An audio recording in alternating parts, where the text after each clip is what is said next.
नमस्कार दोस्तों, आज सबसे पहले आप सबको ढेर सारा शुक्रिया अदा करने चाहती हूँ कि आज तक आप मेरे साथ में बने रहे और मेरे को जो भी सब्सक्राइब किए या पसंद किए हैं वो सबको धन्यवाद।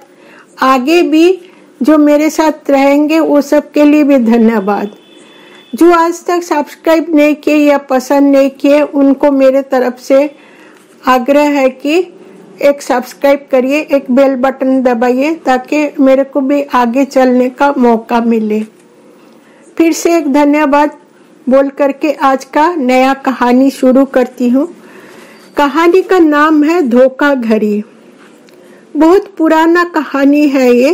एक दयालु राजा था। उनका राज्य के लोग राजा से बहुत संतुष्ट थे। राजा अपना प्रजाओं का बहुत ख्याल रखते थे। हर सुख दुख में प्रजा के साथ देना राजा अपने धर्म मानते थे।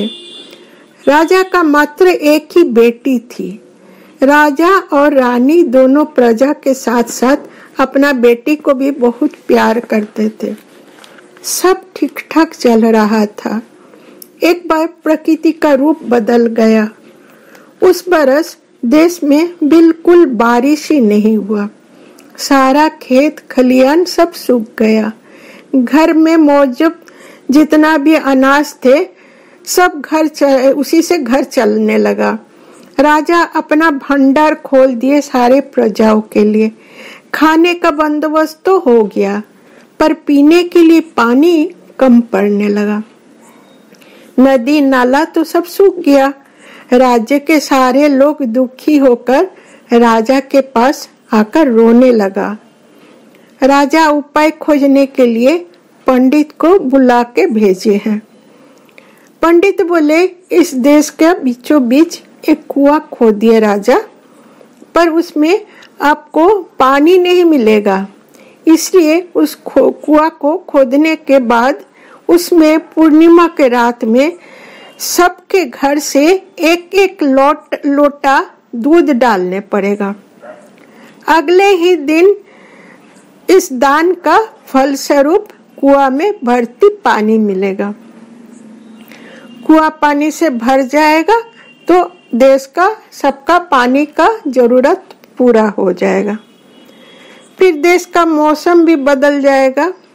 इस काम में कोई धोखा लेकिन नहीं होना चाहिए। राजा इस बात का जानकारी सारे प्रजाओं को दे दिए हैं। फिर कुआं खोदा गया। पूर्णिमा के पहले ही कुआं खोदना खत्म हो गया। पूर्णिमा के शाम सारा प्रजा अपने अपने घर से एक एक लोटा दूध ले गया और उस कुआं में डाल दिया।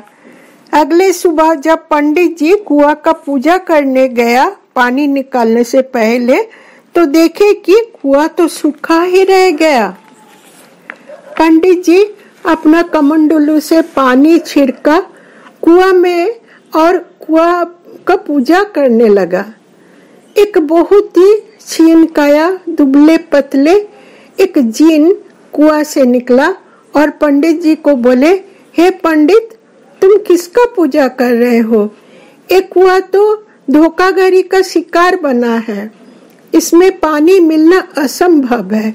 इसमें पानी लाने के लिए गांव के सारे लोगों को एक एक लोटा दूध भरने को कहा गया था, पर आधा से ज्यादा लोग इसमें दूध में पानी मिला के कुआं में डाला। सो मेरा दूध का प्यास तो बुझा ही नहीं। मैं इस कुआं में पानी डालने आए थे पर सारे लोग ठग निकला यहाँ का। इसलिए राजा का ये प्रयास विफल रहा। अगर इसमें पानी चाहते हो तो फिर से इसमें एक एक लोटा दूध डालने पड़ेगा, वो भी पक्का 7 दिन बाद। अब मैं यहाँ से जा रहा हूँ। जिन गायब हो गया। पंडित और राजा बहुत दुखी हो गया। सब प्रजा एक दूसरे को दोषारोप करने लगा कि तुम धोखेबाज हो, नहीं तुम धोखेबाज हो, नहीं तुम धोखेबाज हो। पर मन ही मन सब पछता रहा था कि मैं भी तो एक छटाक पानी मिलाया था एक लोटा दूध में।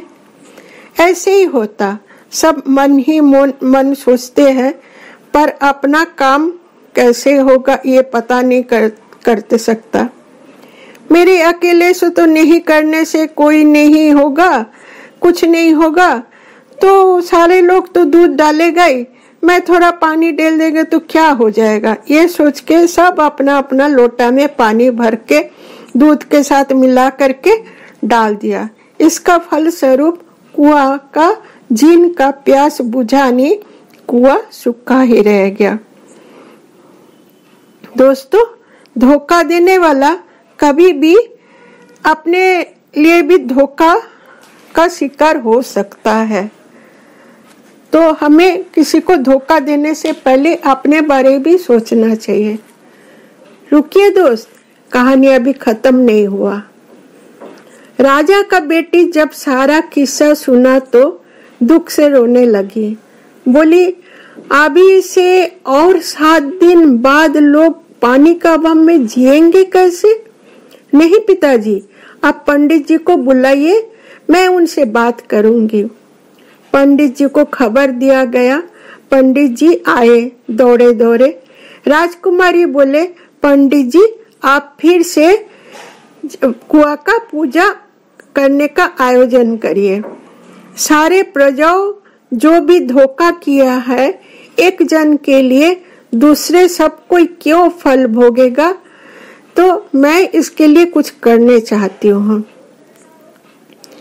मैं लड़की बोली कि मैं आज से ये प्रण करती हूँ कि आज से अपने हिस्सा का 2 बार का 2 गिलास दूध अगले 10 साल तक मैं नहीं पीऊंगी।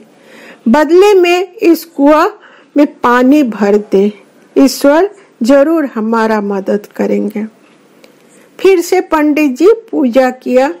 कुआं के लिए हवन तप यज्ञ सब हुआ तो जिन खुश हो गया। राजकुमारी कुआं के पास जाकर अपना प्रण सुनाया। मैं अपने हिस्से का पीने का दूध अगले 10 साल तक कुआं में दान करूंगी। ईश्वर कृपया आप इस कुआं में पानी भर दे, हमारे लोगों को आप मदद करिए। ईश्वर आपका जय हो। सारे प्रजा राजकुमारी का जयगान किया। प्रजा लोग भी कान पकड़े अपना अपना कि आगे और कभी भी किसी के साथ धोखा नहीं करेंगे। देखते देखते कुआं स्वच्छ पानी से भर गया। अच्छा काम से ईश्वर भी खुश होते हैं। तो दोस्त, आज से हम भी ये प्रण करेंगे कि कभी भी किसी को धोखा नहीं देंगे, सदा ही सत्य के पथ पर चलेंगे। कहानी यही खत्म होता।